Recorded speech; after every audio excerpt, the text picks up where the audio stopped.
absolutely love this stamp set from Honeybee Stamps. It's called Gal Pals.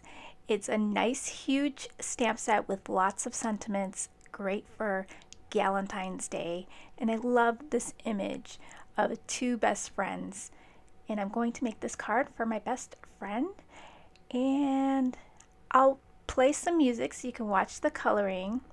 I do use our new paper pad, Frosted and Tufted, so you'll see me using that at the end. So it's a simple card, most of it's all coloring. I hope you enjoy it. The card I'm making today measures 5.5 by 5.5, and I'll be sure to link the stamp set down below in the description box for you.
Now for the finishing touch, I just add some sequins from Cat Scrappiness. We just got in a bunch of sequins from Cat Scrappiness for Valentine's Day. Check it out. I'll have the link in the description box for you. Really cute clay sequins mixes. This one here is the cocoa one, and I thought it went well with the brown hair. I'll give you a close-up and a photo so you could take a look at the finished card. Thanks so much for stopping by, guys. I really do appreciate it, and I'll catch you in the next video. Bye, guys.